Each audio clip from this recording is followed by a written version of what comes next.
श्रीगणेशाय नमः। या कुन्देन्दुतुषारहारधवला या शुभ्रवस्त्रावृता या वीणावरदण्डमण्डितकरा या श्वेतपद्मासना या ब्रह्माच्युतशङ्करप्रभृतिभिर्देवैः सदा वन्दिता सा मां पातु सरस्वती भगवती निःशेषदाढ्यापहां। मूकं करोति वाचालं पंगुं लङ्घयते गिरिं यत्कृपातमहं वन्दे परमानन्दमाधवम्। नारायणं नमस्कृत्यं नरं चैव नरोत्तमं देवी सरस्वतीं व्यासं ततो जयमुदीरये।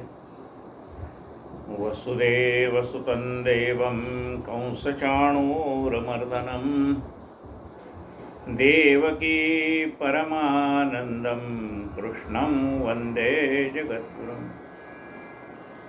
गुरुर्ब्रह्मा गुरुर्विष्णु गुरुर्देवो महेश्वरः गुरुः साक्षात् परब्रह्म तस्मै श्री गुरवे नमः।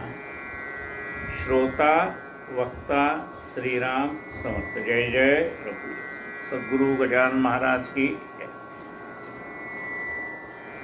आपण आता संत महिपती महाराज यांनी लिहिलेल्या संत लीलामृत ग्रंथातला काही भाग पाहतो आहे। आज आपल्याला देव मुरारी यांची कथा ऐकायची आहे। श्री गणेशाय नमः।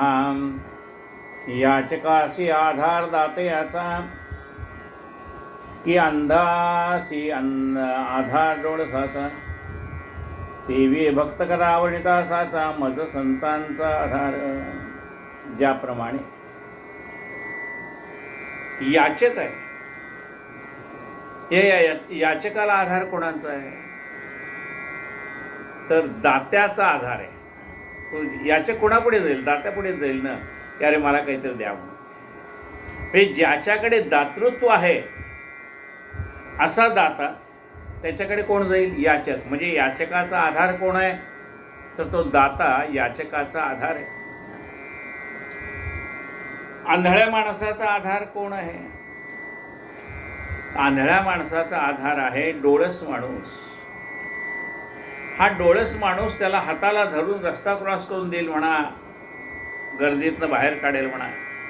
म्हणजे त्या अंध माणसाला आधार कोणाचा आहे? डोळस माणसाचा आधार आहे।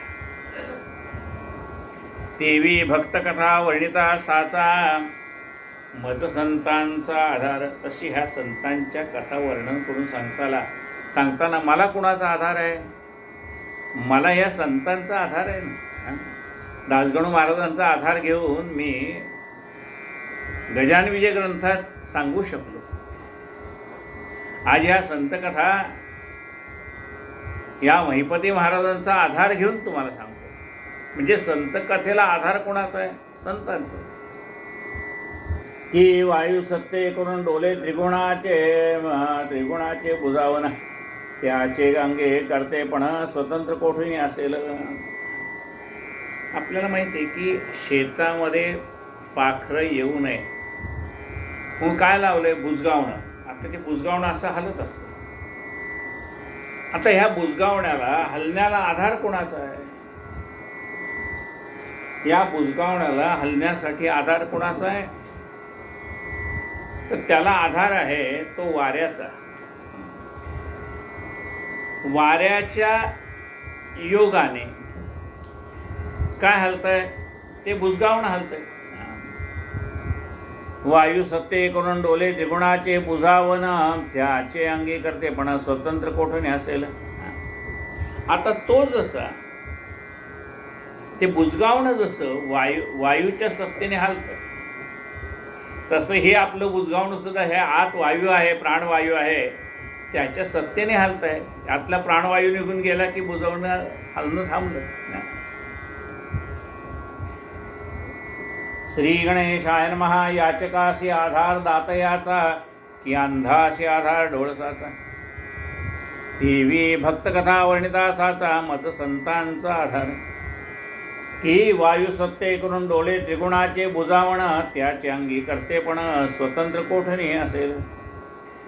तैसे माझे निमित्त करून आठवते अंतःकरणे, साह्य चक्रवाणी काव्यरचने सर्वदा. तसं भगवंताने काय केलंय, मला निमित्त केलंय. तुम्हाला ह्या सगळ्या कथा ऐकण्यासाठी निमित्त कोणाला केलंय? मला. मग पण बोलतोय कोण? बोलविता धनी वेगळाची. तो परमात्मा माझ्या मुखातनं आपल्यापर्यंत पोहोचवतोय ते ज्ञान. मग निमित्त कोणाला केलंय? मला केलंय. तैसे माझे निमित्त करोनी, आठवदेती अंतःकरणी, साह्य झाले चक्रपाणी काव्यरचने सर्वदा. तसा हा परमात्मा आठवदेती अंतःकरणी, आपल्या अंतःकरणामध्ये त्या त्या प्रसंगाची आठवण करून देतात. नाहीतर 2 ओव्या किंवा 2 शब्द वाचले की पुढचं आपल्याला कसं कळेल? नाही कळत. पण ते कोणतरी आपल्याला प्रॉम्प्टिंग करतंय, म्हणजे सांगतंय. आपल्या अंतःकरणामध्ये त्याचा अर्थ उलगडून सांगणारी कोणतरी एक शक्ती आहे. तैसे माझे निमित्त करून आठवदेती अंतःकरणे, साह्य झाले चक्रपाणी काव्यरचने सर्वदा. माहिपती महाराज म्हणतात की तसं हा परमात्मा मला अंतःकरणामध्ये आठवण करून देतो आणि त्याने दिलेल्या सत्तेने मी हा ग्रंथ लिहितो. नावेवरी बैसतया लागोनी, बळे ताडणे न लागे पाणी. ऐताची पैलत्री नेऊन तया लागून उतरे. नावेमध्ये बसणाऱ्या माणसाला वल्ह चालावे लागत नाही. मग ते कोण चालवतो? तो नावाडी चालवतो. नावाड्याने वल्हवर चालले की आत बसणाऱ्या माणसाला काहीच करावं लागत नाही. तो नावाडीच त्याला पहिलं तीराला घेऊन जातो. तसं हे आपले गजानन महाराजच आपले कोण आहेत? नावाडी आहेत. आपण त्यांच्या नामरूपी नौकेमध्ये बसलो आहेत आणि तेच आपल्याला पहिलं तीराला घेऊन जात आहे. नावेवरी बैसतया लागुनी, बळे ताडणे न लगे पाणी. आईताच पहिलं तरी नेऊनी, तया लागोनी उतरती. तैसेची संती केले आता, उतरवणे भव सिंधू पार पडता. मज कृपा करून अनाथा, रसाळ कथा बोलविती. तसं संतांनी माझ्या मुखातनं रसाळ कथा या श्रोत्यांपर्यंत पोहोचवली आहे. मज कृपा करून अनाथा, या भगवंताची माझ्यावर कृपा झाली आणि म्हणून ही रसाळ कथा आपल्यापर्यंत पोहोचवते. रसाळ कथा बोलविती. आणि कुचिता दिला गौरव, की अभंगी घातले माझे नाव. कुशिला मी पण आता ठाव, अद्भुत लागव हे केले. आणि त्या भगवंताने काय केले माहिती का? सगळं तो करतो आणि अलिप्त राहतो. हे सगळं कोण करतोय? महिपती महाराज म्हणतात हे सगळं ते करतायत. पण जर तुम्ही ग्रंथावर नाव पाहिलं तर काय दिसेल? महिपती महाराजांनी ग्रंथ लिहिला असं दिसेल. म्हणजे करतोय तो परमात्मा आणि तो नामानिराळा राहतोय. तसं तुम्ही काय म्हणाल? ताठे गुरुजींचं प्रवचन आम्ही ऐकलं. तो काय करतो? ताठ्यांना पुढं करतो आणि स्वतःच सगळं सांगतोय. म्हणजे तो नामानिराळा राहतोय, दुसऱ्याला पुढे करतोय तो. आणि उचिता दिला गौरव, की अभंगी घातले माझे नाव. कुशिला मी पण आता ठाव, अद्भुत लाघव हे केले. मागील अध्याय कथा अद्भुत, विठ्ठलदास प्रेमळ भक्त.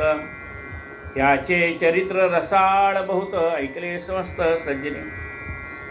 आता एका देऊनी चित्त, मारवाड देशा माझे निश्चित. बलोंदे नगर जगद्विख्यात, श्रुत बहुत सज्जनाशी. आता नवीन कथा ऐका.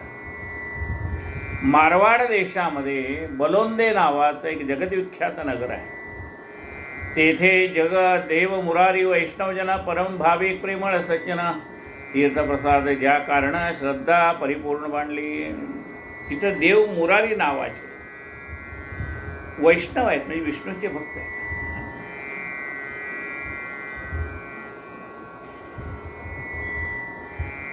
हे वैष्णव आहेत. विष्णूची पूजा करणाऱ्याला वैष्णव, शंकराची पूजा करणाऱ्याला शैव, गणपतीची पूजा करणाऱ्याला गणपत्य, देवीची उपासना करणाऱ्याला शाक्त, असे त्या त्या संप्रदायाची नावं झाली. उपास्य दैवत कोणतं आहे त्या दैवतावरनं त्याचं नाव. मग एखादा मनुष्य गेला तर आपण काय म्हणतो, कैलासवासी अमुक अमुक. आणि साधू संत गेले तर त्यांच्या पुढे काय लिहितात, वैकुंठवासी. आम्ही वैकुंठवासी आलो याची कारण असे. हा ते वैकुंठाचे वासी आहेत, वैकुंठात राहणार आहेत. कोण? ही संत मंडळी. म्हणून संत गेल्यानंतर त्यांच्या मागे काय लावतात, वैकुंठवासी. सोनोपंत दांडेकर वैकुंठवासी, वैकुंठवासी. दोंडोपंत दादा वैकुंठवासी, धुंडा महाराज देगलूरकर. म्हणजे ही मंडळी वैष्णव आहे, विष्णू भक्त आहेत. ते कुठं जाणार? ज्याचं जे आराध्य दैवत त्या आराध्य दैवताला जातं. जारण मारण उच्चाटन करणारी माणसं आहेत ही काय, पितृलोकाला जातात. म्हणजे तुम्ही ज्या देवतेची उपासना करणार त्या देवताच्या ठिकाणी तुम्ही जाणार. म्हणजे विष्णूची उपासना केला तुम्ही वैकुंठाला जाल. वैकुंठाला गेल्यानंतर कुठली तुम्हाला 4 मुक्ती आहे, त्यातली कुठली मुक्ती साध्य झाली तर म्हणजे सलोकता, म्हणजे त्या देवाच्या गावी जाणं. सलोकता, जाऊ देवाची या गावा, त्याच्या गावाला जाणं. म्हणजे त्या ठिकाणी त्या ज्या देवतेची उपासना करतो त्या देवतेच्या गावाला जाता येणं. म्हणजे वैकुंठाला गेला मनुष्य, म्हणजे कुठे गेला, विष्णूची उपासना करणारा मनुष्य वैकुंठाला गेला. आता वैकुंठाला गेल्यामुळे काय झालं, ही सलोकता मुक्ती त्याला प्राप्त झाली. आता नुसतं वैकुंठाला गेला असं, जसं म्हणले आम्ही मुंबईत राहतो, मुंबईत कुठेतरी एका कोपऱ्यात राहतो, तसं वैकुंठात कुठेतरी एका कोपऱ्यात तो राहत असेल. मग त्याच्या पुढची अवस्था आहे ती सलोकता नाही, ते समीपता. म्हणजे ज्या देवतेचं आराध्य, जे आपलं आराध्य दैवत आहे त्याच्या आजूबाजूला आपल्याला राहता येणं, म्हणून त्याला असं म्हणले समीपता. त्या भगवंताच्या जवळ राहता येणं. हाक मारली की लगे आपण त्याच्या दरबारात हजर होता येणं, समीपता. त्याच्या पुढची मुक्ती आहे स्वरूपता. ज्या देवतेची आपण उपासना करतो त्या देवतेसारखं स्वरूप आपल्याला प्राप्त होतं. पंढरपूरला गेलात, कुठेही गेलात तर दारावर जय विजय असतं. ते आपल्या भोईरवाडीच्या याच्यात 2च हाताचे जय विजय आहेत, पण प्रत्यक्ष विष्णूच्या दरबारामध्ये 4 हाताचे जय विजय आहेत. आणि ते विष्णूसारखंच त्याचं स्वरूप आहे. पंढरपूरला गेलात तर 2 दगडी मूर्ती दिसतील तुम्हाला त्या जय विजयाच्या, त्याला 4 हात आहेत. जसं भगवंताच्या हातात शंखचक्र गदा पद्म, तसंच यांच्या हातात, या वैष्णव त्याच्या दूताच्या हातात. मग त्यांना काय झालं, ही स्वरूपता म्हणजे त्यांचं सारखं स्वरूप. मग आता त्या विष्णूसारखाच जर हा त्याचा भक्त विष्णूसारखाच दिसायला लागला तर खरा विष्णू कोणता आणि हा विष्णू कोणता कसं कळणार आपल्याला. मग खऱ्या विष्णूजवळ काय आहे, कौस्तुभ नावाचा मणी आहे. खऱ्या विष्णूजवळ काय आहे, श्रीवत्सलांछन आहे. म्हणजे त्याच्याजवळ जे आहे, खऱ्या विष्णूजवळ तुम्हाला काय दिसेल, विठोने श्री वाहिला देवराणा, खऱ्या विष्णूजवळ ते दिसेल. बाकी विष्णू सारखे दिसणारे, म्हणून त्याला म्हणलंय की स्वरूपता ही मुक्ती प्राप्त झाली. आणि सायुज्यता या मुक्तीचा अर्थ काय, त्याच्यामध्ये समरसून जाणं. सायुज्य, जसं दुधामध्ये साखर टाकली पण म्हणले दूध गोड झालेलं नाही. दूध गोड कधी होईल, साखरेचा मीपणा संपून जाईल त्यावेळेला ते दूध गोड होईल.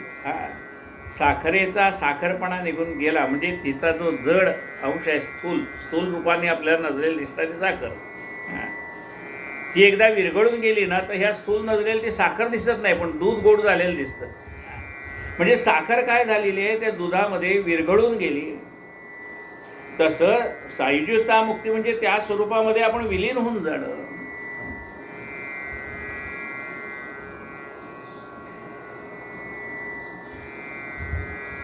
आता ऐका देवनी चित्त मारवाड देशामाजी निश्चित बलोंदे नगर जगद्विख्यात श्रुतभौत सज्जनाशी. तेथे देव मुरार वैष्णवजन परम भाविक प्रेमळ सज्जन तीर्थप्रसाद ज्या कारण श्रद्धा परिपूर्ण बाणली. विष्णू पूजन हरि कीर्तना जयासी थोडी वासी आम्ही अहोरात्र मिथ्या निमिषा समान माने प्रेमे करून आपल्या. हा मुरारी, देव मुरारी हे विष्णूची पूजा करत, नामसंकीर्तन साधन पै सोपे जळतील पापे जन्मांतर. अखंड ध्यास कशाचा आहे, भगवंताच्या नामाचा. एकही क्षण तो आपल्या आयुष्यातला नामस्मरणाशिवाय वाया जाऊ देत नाही. प्रेमे करून आपल्या त्याला एक एक क्षण हा युगासारखा वाटायला लागतो. म्हणजे त्या क्षण कसं आपल्याला बघा, आपण म्हणून हा एक क्षण युगासारखा कसा वाटतो. तुम्हाला लक्षात येईल की ट्रॅफिक जाम झाली की मग किती 1-2 मिनिटात ट्रॅफिक मोकळे होते. तो सिग्नल जो लागलेला आहे, तो रेड सिग्नल हिरवा झाला की ट्रॅफिक मोकळे होऊन जाते ना. पण तो लाल सिग्नल हिरवा होई तोपर्यंत आपल्याला असं वाटतं किती वेळ निघून गेला, बाबा एवढा वेळ ट्रॅफिक जाम आहे हो. गेली किती 2-3 मिनिटच. तिथं सेकंद पण लिहिलेले असतात बरं का. सेकंद लिहिलेत, म्हणजे 1 मिनिटच. 60, 58, 59, 58, 57 करत करत तो एका ह्याच्यात येतो की मोकळा होतो. पण तेवढी जी 1 मिनिटाचा जो कालावधी आहे त्या वेटिंगचा, म्हणजे लाल सिग्नल रेड सिग्नल हिरवा होई तोपर्यंत, तेवढ्या वेळामध्ये आपल्याला असं वाटतं किती वेळ निघून गेला. म्हणजे तो क्षण आपल्याला युगासमान वाटतो.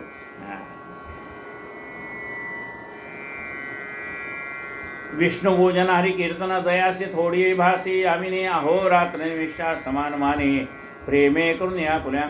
भक्तीस लावले बहुत जना तेणे सज्ञान आणि अज्ञान गावी तांत्परोता जाणतो आला शरण सद्भावे. या देव मुरारीची वाडी अत्यंत रसाळ होती, भाविक होती. त्याने अनेक लोकांना भक्ती मार्गाला लावलं. जे ज्ञानी माणसं होती, भक्त होती, ज्ञानी होती, त्या ज्ञानी माणसाच्या मनातल्या नाना प्रकारच्या शंकांचं समाधान त्यांनी केलं. त्यामुळे ज्ञानी माणसं सुद्धा भगवंताकडे, बुद्धीला काही वेळेला असं होतं की आपल्या बुद्धीला पटलं नाही तर आपण देवाचं करत नाही. मग याने काय करावं की ते ज्ञानी माणसाला त्यांच्या मनातल्या सगळ्या संशयाची उत्तरं द्यावीत. आणि त्यामुळे ज्ञानी माणसांच्या प्रश्नाचं समाधान झालं की मग ते पण भक्ती मार्गाला लागायचे. भक्तीस लाविले बहुत जन तेणे सज्ञान आणि अज्ञान. जे ज्ञानी माणसं होती पण ज्यांच्या मनामध्ये काही परमार्थाविषयी शंका होत्या त्याही त्यांनी दूर केल्या. त्यामुळे ते मुळात ज्ञानी असणारी माणसं अधिक भक्तिमार्गाला लागली. आणि जे अज्ञानी माणसं होती त्यांना परमार्थ म्हणजे काय माहीत नाही, त्यांना परमार्थ कसा करावा, परमात्मा कसा प्राप्त करून घ्यावा, म्हणजे त्याला त्यांनी ज्ञान दिलं. अज्ञानी माणसाला ज्ञानी केलं. अज्ञानी तो पढवावा कळस कीर्तीचा चढवावा. अज्ञानी तो पढवावा कळस कीर्तीचा चढवावा. सत्य शिवाहून सुंदर हे ज्ञानाचे मंदिर हे सत्य शिवाहून सुंदर हे. त्या ज्ञानाचे मंदिर हे सत्य शिवाहून सुंदर हे. ते ज्ञान आहे. अज्ञानी माणसाला ज्ञानी करतं ते ज्ञान आहे. अज्ञानी मार्गाला भक्तिपथाला आणतं ते ज्ञान आहे. समर्थाने 200 मनाचे श्लोक लिहिले आणि एखादा म्हणला बाबा 200 मनाचे श्लोक वाचून काय कळणार आहे मला. समर्थ म्हणाले, अरे वाच तरी तू, एकदा वाचायला सुरुवात कर म्हणजे तुला त्यातला अर्थ कळेल. गणाधीश जो ईश सर्वा गुणाचा, मुळारंभ आरंभ तो निर्गुणाचा. नमो शारदा मूळ चत्वार वाचा, गमो पंथ अनंत या राघवाचा. वाचायला सुरुवात कर म्हणजे एक एक एक एक प्रश्नांची उत्तरं तुला सहजगत्या समजत. आणि ज्या वेळेला तुझे 205 श्लोक पूर्ण होतील ना, त्यावेळेला तुला काय कळेल? मनाची शते ऐकता दोष जाती. आपल्यातले दोष तुला कळतील, आपल्यातले अवगुण तुला कळतील, आणि ते अवगुण तुझा तू काढून टाकशील. आपल्यातले दोष तुझे तू काढून टाकशील, बाहेरच्या माणसाची गरज नाही. मनाची शते ऐकता दोष जाती, मती मंद ते साधना योग्य होती. चढे ज्ञान वैराग्य सामर्थ्यांगी, म्हणे दास विश्वासिता मुक्ती होती. जो वाचेल ना त्याला मनाची शते ऐकता दोष जाती, मतिमंद ते साधना योग्य होती. अज्ञानी माणसं मतिमंद ते साधना योग्य होती. ते साधन कसं करावं हे त्यांना कळेल. साधना योग्य होती. ती माणसं साधना एकदा करायला लागली की मग काय होतील? साधना शुचिष्मंत, साधना योग्य होती. चढे ज्ञान, त्यांना ज्ञान प्राप्त होईल. ज्ञानाच्या योगाने निर्माण झालेलं वैराग्य टिकून राहतं, म्हणून आधी ज्ञान आणि मग वैराग्य. चढे ज्ञान वैराग्य सामर्थ्य अंगी. वैराग्यशील माणसाकडे सामर्थ्य असतं, त्याच्या शब्दात सामर्थ्य असतं. चढे ज्ञान वैराग्य सामर्थ्यांगी, म्हणे दास विश्वासिता मुक्ती होते. देव मुरारे, काय केलं त्यांनी? देव मुरारे भक्तीस लावले बहुत जन. महाराजांनी सुद्धा अवतार समाप्त करताना काय सांगितलं? पांडुरंगाला आज्ञा मागितली, मला अवतार समाप्त करायचा आहे. पण त्यावेळेला काय म्हणाले महाराज पांडुरंगाला? जे जे भाविक होते जन, जे जे भाविक माणसं होते त्यांना भक्तिमार्गाला लावायचं काम मी केलं, असं महाराजांनी सांगितलं. देव मुरारीचं तसंच आहे. संत गजानन महाराजांसारखंच आहे. काय म्हणाले पा? देव मुरारे संतोषे करुणे, उपदेश दिला त्या लागुनी. तेणे सज्ञान आणि अज्ञान सगळ्यांना भक्तिमार्गाला लावलं. त्या गावातला जो राजा होता तोही त्या देव मुरारेंना शरण आला. देव मुरारे संतोष करुणी, उपदेश दिला त्या लागुनी. प्रतिष्ठा महंती वाढली जनी, अधिकाधिक देवा. आणि त्यामुळे त्यांचा नावलौकिक सगळीकडे झाल्यामुळे त्याची प्रतिष्ठा वाढली. अनेक लोक त्यांना ओळखायला लागले. राजा द्रव्य वेतोनी बहुत, रामनवमीचा उत्साह करता बहुत मिळती. साधू संत वैष्णव नृत्य करतात. आणि हा भक्तिमार्गाला लागल्यामुळे राजा आता नवरात्र उत्सव, रामनवमीचा उत्सव, नवरात्र 9 दिवस त्यांनी मोठ्या थाटामाटाने करायला सुरुवात केली. यांच्यामुळे यांची संगत लागली ना, त्यामुळे देवाचे वैभव वाढवावे, देवाचं वैभव वाढवावं अशी राजाच्या मनामध्ये इच्छा निर्माण झाली. आणि तो रामनवमीचा उत्सव छोटा होत होता, तो त्यांनी मोठ्या प्रमाणात साजरा करायला सुरुवात केली. मग त्यानिमित्ताने अनेक साधू आले, संत आले, सज्जन आले. कथा कीर्तन पुराण श्रवण भजन सगळं चालू झालं. अन्नदान सुरू झालं.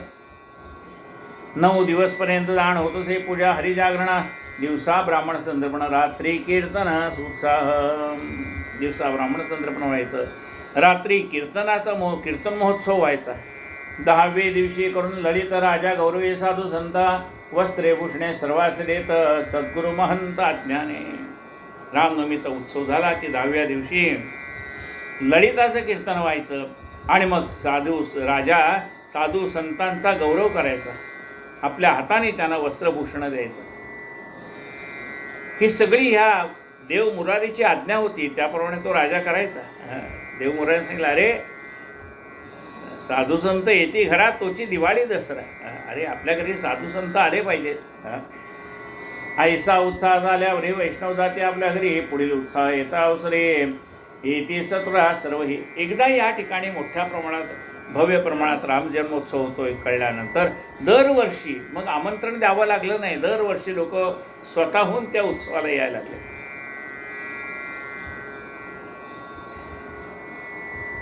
तो बलोदे नाव नगरा माझे देख, रोहिदासाचा शिष्य भाविक राहत असे चर्मक वाड्यात, भजन करीत हरीचे. याच बलोदेव नगरामध्ये या देव मुरळीत एक शिष्य राहत होता. रोहिदास त्याचं नाव होतं. चर्मक वस्तीमध्ये तो राहत होता. पण तोही भगवंताचं भजनामध्ये तल्लीन होऊन जायचा. भोवती स्वजातीची घरे मध्ये राहे वैष्णवीर, रात्री करी कीर्तन गजर, येती समग्र ऐकावया. का कोणत्याही जातीमध्ये जन्म घेतला तरी सर्वच जाती भगवंताला आवडतात. त्याला असं काही नाही की ही जात मला आवडते आणि ती आवडत नाही असं नाही. त्याला भजन आवडते, त्याला जातीशी मतलबच नाही. त्यामुळे त्या रोहिदासाने जे काही कीर्तन करायचं म्हणा, भजन म्हणायचा, त्या वस्तीतली सगळी लोक त्या ठिकाणी भगवंत नामस्मरण करायला यायचे. भोवती स्वजातीची घरे मध्ये राहे वैष्णवीर, रात्री करीत कीर्तन गजर, येती समग्र ऐकावया. आपल्याला माहिती आहे श्रावण महिन्यात कित्येक लोक घरी पूर्वीच्या काळी रामविजय लावायचे, भक्तिविजय लावायचे, पांडव प्रताप लावायचे, नवनाथ भक्तिसार लावायचे. काही ठिकाणी लक्ष्मण शक्तीचं हे लावलं जातं चरित्र. म्हणजे प्रत्येक ठिकाणी काही ना काही. मग त्या त्या भागातले आजूबाजूला राहणारी लोक, जो कोणी वाचतोय ती कथा श्रवण करण्यासाठी सगळे यायचे. भोवती स्वजातीची घरे मध्ये राहे वैष्णवीर, रात्री करून कीर्तन गजर, येती समग्र ऐकावया. दिवसा करून या स्नान भावी करता विष्णुपूजना, मग मंदिरा बाहेर येऊन काय वचन बोलत. तीर्थप्रसाराचे अधिकारी असाल कोणी संसारी, तरी येथे येऊन सत्वरी घ्यावे उदरी प्रीतीने. त्यांनी मग कीर्तन झाल्यावर बाहेर यावं आणि सांगायचं, तीर्थ आणि प्रसादाचे कोणी अधिकारी असतील तर त्यांनी पुढे यावं. तीर्थप्रसाद आपल्याला घेता आला पाहिजे का नाही. भगवंताचं तीर्थ का घ्यायचं आहे. अकाल मृत्यू हरणम. देवा मला अकाली मृत्यू येऊ देऊ नकोस, तो हरण व्हावा म्हणून मी तीर्थ घेतो. अकाल मृत्यू हरणम सर्व व्याधी विनाशनम. देवा माझ्या शरीरामध्ये असलेल्या सर्व प्रकारच्या व्याधी दूर कर. कायिक वाचिक मानसिक काही व्याधी असतील दूर कर. अकाल मृत्यू हरणम सर्व व्याधी विनाशनम, विष्णुपादोदकम तीर्थम जठरे धारयाम्यहम्. विष्णुपादोदकम म्हणा, गुरुपादोदकम म्हणा, तीर्थम जठरे धारयाम्यहम्. मी जठरामध्ये धारण करतो. तीर्थप्रसादाचे अधिकारी असाल कोणी संसारी, तरी येथे येऊन सत्वरी घ्यावे उदरी प्रीतीने. ऐशा रीती वैष्णवजना भक्ती लावले बहुत नेणे, विष्णुतीर्थ सकल प्राशना, मग उदक सेवती हे भोग उदकान्न नसे. पण त्यामुळे सगळ्यांना तीर्थ आधी घ्यावं मग अन्न ग्रहण करावं ही सवय लागून गेली. जैसे देख जावे ते संत तैसेच भावी करत, तेणे जिथे पावन होतं विकल्प चित्तात न धरते. ज्याप्रमाणे संत मार्ग दाखवतात त्या मार्गाने लोक चालतात. मार्ग दावून गेले आधी कृपानिधी संत ते. आपण कुठे चाललोय. मार्ग दावून गेले आधी कृपानिधी संत ते. त्या संतांनी आपल्याला जो मार्ग दाखवलाय त्या मार्गावरून आपण चालतोय. म्हणजे संत जो मार्ग दाखवतात त्या मार्गाने मनुष्य जातो. एकदा गुरुकडे काही विद्यार्थी शिकले आणि बाहेर पडले. मग गुरुने शिकवलेलं एक वाक्य त्यांच्या डोक्यात होतं. काय होतं. महाजनो येन गतस्स पंतः. महाजन ज्या मार्गाने जातात तो सन्मार्ग. आता ह्याचं काही शिकवताना लक्ष नव्हतं विद्यार्थ्याचं. शिक्षक ज्या वेळेला शिकवत होते त्यावेळेला लक्ष नव्हतं. म्हणजे आपलं लक्ष कसं पाहिजे, प्रत्येक शब्दाकडे लक्ष पाहिजे. नाही तर एखादा शब्द चुकून गेला ना तर त्याचा अर्थ आपल्याला कळत नाही. याचंही विद्यार्थ्याचं तसंच झालं. शिक्षक शिकवते त्यावेळेला लक्ष नव्हतं, पण अर्धवट काहीतरी ऐकलं होतं. काय ऐकलं होतं. महाजनो येन गतस्स पंतः. महाजन जिकडे जातील तिकडे जावे असं त्याने ऐकलं. आता त्याला महाजन शब्दाचा अर्थ काय वाटला. जिकडे अनेक लोक जातात तिकडे जावं. हा त्या आश्रमातनं बाहेर पडला होता. एके ठिकाणी गर्दी चालली होती. म्हणलं बरं महाजनो येन गतस्स पंतः. त्याला म्हणले या गर्दीच्या मागे जाऊ. बघतो तर ती गर्दी कुठे झाली होती. स्मशानभूमीत. कोणतरी गावातला मनुष्य मेला होता, त्याला पोचवायला लोक चालले होते. तिथे गेलो बघतो तर स्मशानभूमी. अरे म्हणले आपण भलत्याच ठिकाणी आलो.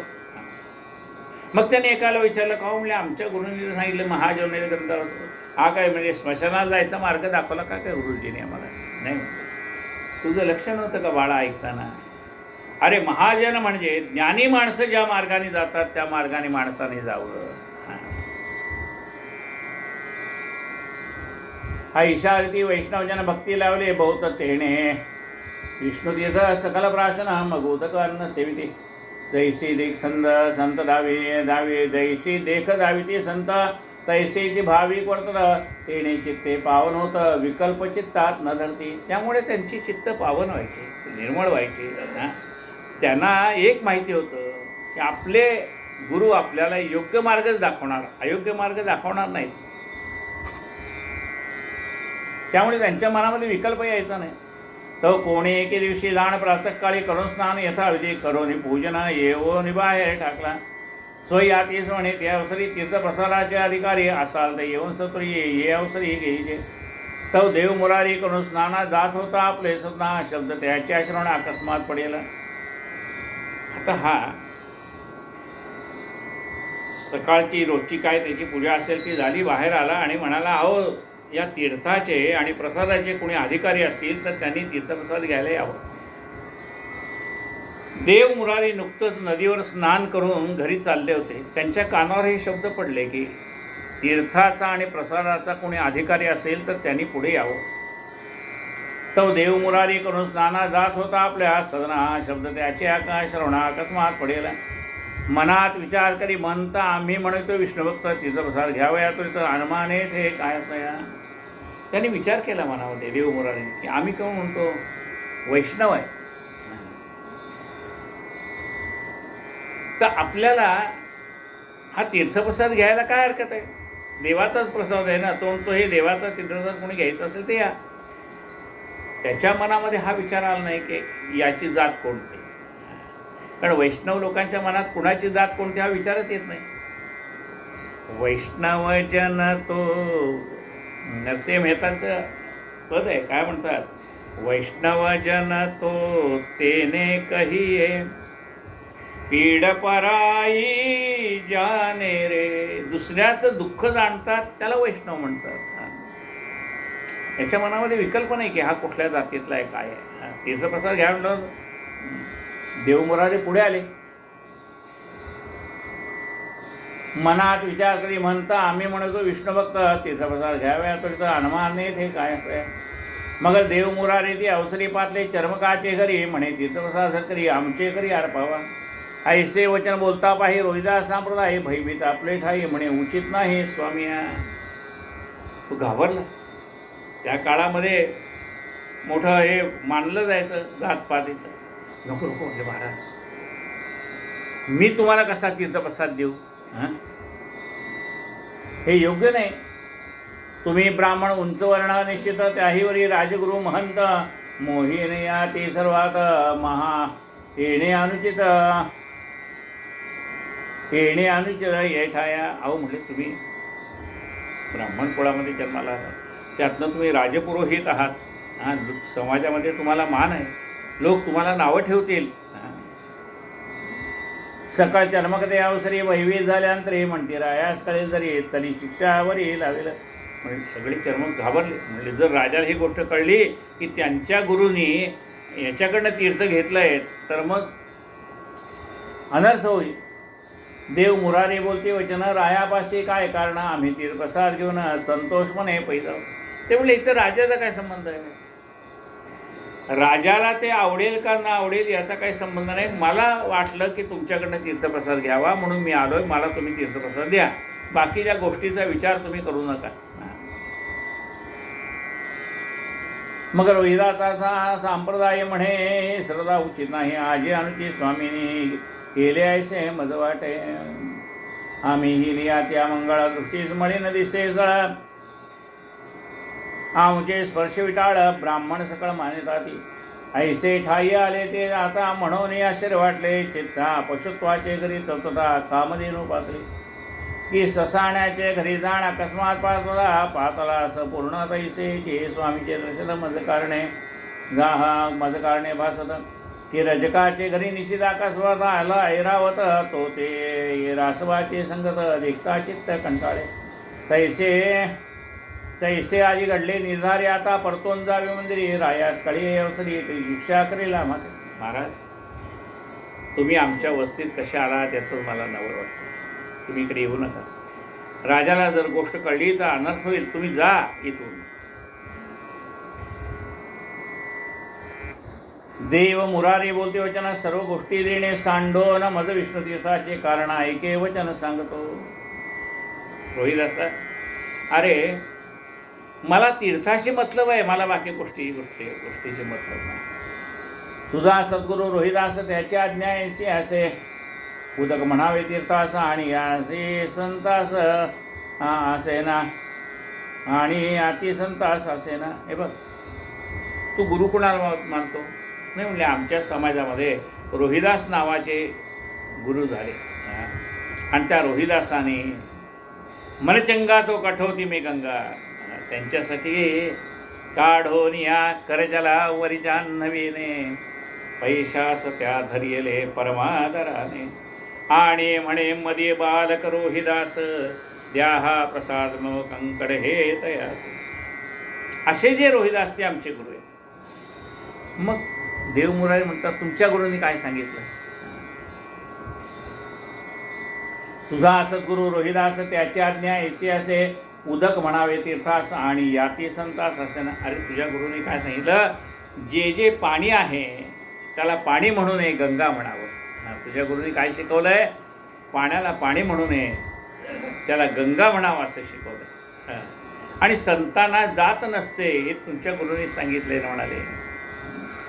तुझा सद्गुरू रोहिदास त्याची आज्ञा ऐसी असे उदक म्हणावे तीर्थास आणि याती संतास असे ना. हे वचना सत्य करी इथं नाही तरी द्यावे चरणामृत ऐसा ऐकोनी वचनार्थ गुहेरू कुंठित मानसे. नाहीतर म्हणाले हे वचन असत्य असं सांग पण मला तीर्थ देऊ नकोस. त्याची पंचायत पडली नाही. आपल्या गुरुंनी तर असं सांगितलं त्याला पाणी नाही म्हणायचं, तीर्थ म्हणायचं आणि संताला जात नसते हे आपल्या गुरूंनी शिकवलंय. आता प्रश्न आला काय करावं?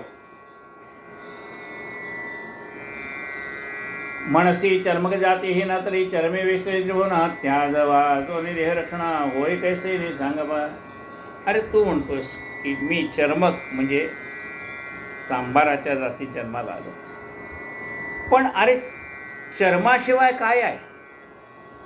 माझं हे शरीर आहे याच्यावर चर्म आहे की नाही? चर्म म्हणजे कातडी शरीरावरती. तुम्ही जनावरांच्या कातड्यापासून पादत्राणं बनवता म्हणून लोक तुम्हाला नावं ठेवत असतील, पण म्हणून तुम्हाला चर्मकार म्हणत असतील. पण चर्माशिवाय जगात काय आहे? अरे हे आमच्या शरीरावरचं जर चर्म काढून टाकलं ना, म्हणजे त्वचा काढली तर काय होईल? कोणी बघणार सुद्धा नाही त्याच्याकडे. हे आमच्या अंगावर चर्म आहे म्हणून आमचा देह सुंदर दिसतोय. चर्माशिवाय जगात आहे काय? मनसी चर्मग जाती ही ना तरी चर्मे वेष्टले त्रिभुवना त्याज वाचोनी देहरक्षण होय कैसे नि सांगबा. चर्माची गाय कपिलाकृती तिचे गोमूत्र पवित्र म्हणते चर्मे वेष्टलेल्या सकळी याती सांगो किती विस्तारे. अरे ज्यांना आम्ही कामधेनू गाय म्हणतो तिच्या अंगावर सुद्धा चर्मच आहे ना बाबा. तिचं आम्ही दूध पितो, तिचं आम्ही गोमूत्र पितो, तिचं शेण पवित्र मानतो. त्या गाईच्या दुधापासून तयार झालेलं दही, त्यापासून निर्माण झालेलं तूप आम्ही पवित्र मानतो. पण तिला काय आहे? चामडा आहेच का नाही म्हणाले? चर्म आहेच का नाही तिथे? पण चर्माची गाय कपिलाकृती तिचे गोमूत्र पवित्र म्हणते चर्मे वेचल्या सकळी आती सांगो किती विस्तारे. चर्म जिव्हा परमशुद्ध विप्र बोलते उपनिषद तेथे कोणता आहे बोध ऐसा मनात विचारे. अरे या जिभेला वरती चर्म आहे म्हणून ती जीव आहे बोलते, नाहीतर काय जिभेला हाड असतं तर बोलता आलं असतं का? नसतं बोलता आलं. हे चर्म आहे म्हणून जीभ बोलते. चर्म जिव्हा परमशुद्ध विप्र बोलते उपनिषद तेथे कोणता आहे बोध ऐसा मनात विचारे. पशु यातीचे जे चर्म ते मनुष्याहून उत्तम त्याशी निंदिताने वर्म परिचय धर्म जाणावे. अरे तुम्ही या जनावरांची कातडी काढून आणता, पण ते म्हणले आमच्या देहापेक्षा पवित्र आहे. का? तर आमचा देह या एकदा मृत झाला, बघा, जोपर्यंत आपलं शरीर जिवंत आहे ना, तोपर्यंत याच्या प्रत्येक अवयवाचं प्रत्यारोपण करता येतं, म्हणजे दुसऱ्याला ते अवयव कामाला येतं. पण एकदा आमचा मृत्यू झाल्यानंतर काही काळानंतर, बघा, ते डॉक्टरसुद्धा सांगते, तुम्हाला नेत्रदान करायचं असेल तर ठराविक वेळेत आणा, तर ते नेत्र कामाला येतील. तुमच्या शरीरातले जे काही अवयव आहेत ते पुनर्प्रत्यारोपण करता येतील, पण ते ठराविक वेळात पोहोचले तरच. नाहीतर त्याच्यातली एकदा सजीवता निघून गेली की मग ते कामाला येणार नाही. म्हणजे आम्ही मेल्यानंतर आमच्या ह्या कातड्याचा काही उपयोग नाही, पण जनावरं ज्यावेळेला मरण पावतात ना, त्याच्या चर्मापासून पादत्राणं तयार होतात. अरे त्याच्या चर्मापासूनच काय काय होतंय. पशुयातीचे जे चर्माते मनुष्याहून उत्तमा, त्याचे निंदिती नेमता वर्मा परिते अधर्म जाणावे. अरे ज्याला हे कळत नाही ते जाती जातीमध्ये भेद पाडतात. ज्यांचे निचर्मे जाण निशिते मृदुंग ढोल वाजते, नाद ब्रह्म बहुतारिते बोलते शास्त्र समवेत. अरे मेलेल्या जनावरांचं कातडच लावलं जातं ना, तो मृदुंग असला तरी लावला जातं, तबला असला तरी लावलं जातं, त्याला मेलेल्या जनावरांचं कातडच लावतात ना. ज्यांचे निचर्मे जाण निश्चिती मृदुंग ढोल वाजते, नाद ब्रह्म बहुतारिते बोलते शास्त्र समवेत. एकाच्या पादरक्षा होती देख, ते पांतस्त सुखदायक, माझी जाती माझी परोपकारी चर्मक, नसे आणि एक दुसरी. अरे तुम्ही तयार करता ती पादत्राणं पायात घातल्यामुळे लोकांच्या पायाला खडे टोचत नाहीत, काटे टोचत नाहीत, चालताना प्रवास सुखकर होतो. मग अशी जगाच्या कल्याणाच्या उपयोग असणारी तुमची जात आहे आणि त्याला तुम्ही कमी का समजता. ते पांथस्था सुखदायक, माझे जाती माझी परोपकारी चर्मक, नसे आणि एक दुसरी. त्याही वरी तू भगवत भक्त विष्णू भजने सावचित्त, येथे घेता चरणामृत दोष किंचित असे ना. त्यातनं तू भगवंताचा भक्त आहेस. तुझ्या हातामध्ये भगवंताचं चरणतीर्थ आहे, ते तुझ्या हातातनं घ्यायला मला कोणत्याही प्रकारचा कमीपणा वाटत नाही. तुला वाटतं मी ब्राह्मण जाती श्रेष्ठ जातीतला आहे, पण मी तसं समजत नाही. मला तुझ्या हातून तीर्थ घ्यायला कमीपणा वाटत नाही. येथे घेता चरणामृत दोष किंचित असे ना, ऐसे असताही समय अनुमान करसे आपले ठाई, तरी मग विष्णू तीर्थाचे आधार नाही, ऐसे वचन वदावे. ऐकोन देव मुरारीचे चर्या, शब्द न फुटे उत्तर द्यावया, बहुत संकट जाणून या चरणामृत दिले. आता याला त्या देव मुरारीचं म्हणणं खोडून काढता येईल. खरंच आहे, तुम्ही म्हणता ते सगळं खरं आहे. आणि त्याने ते तीर्थ दिलं देव मुरारीला. ते स्वकरे घातले मुखात, तेव्हा संतोष झाले चित्त, हे दृष्टी देखून जाणे तेथे ते आश्चर्य चित्तात करतात. देव मुरारी गेल्या मंदिरे गुजगुज उठले, नगराभित्री आपलाले घरी नरनारी म्हणतात ते विपरीत वर्तले. आणि मग हळूहळू लोकांमध्ये ती गोष्ट पसरली की अरे देव मुरारीने त्या चर्मकार वस्तीमध्ये जाऊन तीर्थ घेतलं. राजगुरू म्हणून निश्चित प्रगट बोलता नाही, मात्र नात्री घालते वाढीत संशय इथे असे ना. आता हे राजगुरू आहेत म्हणून त्यांच्या समाजातल्या लोकांनी, ब्राह्मण लोकांनी त्याला वाळीत टाकलं नाही. नाही तर दुसरं कोणी असतं त्याला वाळीत टाकलं असतं. राजगुरू म्हणून निश्चित प्रगट बोलता नाही, मात्र नात्री घालते वाढीत संशय इथे असे ना. शालिग्रामाचे तीर्थबाहे आणि का घरी नव्हते काय, अमंगळ ठाई लवला आहे, जाऊन काय केले ते. अहो शालिग्रामाचंच तीर्थ घ्यायचं होतं तर दुसऱ्या ठिकाणी शालिग्रामाचं तीर्थ घेता आलं नसतं का, कशाला तिथे गेला, असं लोक बोलायला लागले. यापरी निंदिती दुर्जना कुटीला शूद्र सापडले, जाण जैसे का कशी प्राडा कोणा आवडीने विष्ठा बक्षली. आता दुष्ट आणि निंदकांना काय लागतं मात्र का, ते छिद्र पाहत असतं. कुठं काही भेटतंय का बोलायला, काही संधी मिळते का, म्हणून त्याला म्हणतात छिद्रान्वेषी. ते छिद्रच पाहत असतात. कुठं काही कमी दिसते का तेवढंच पाहायचं.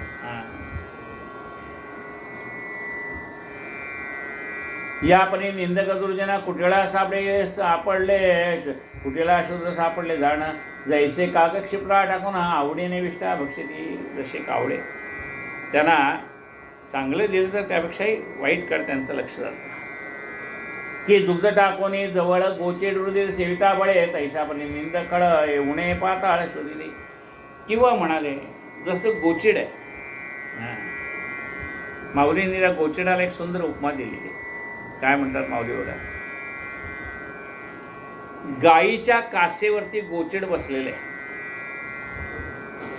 गाईच्या कासेच्या आतल्या भागाला काय आहे, दूध आहे, ते पवित्र आहे आणि गोड आहे.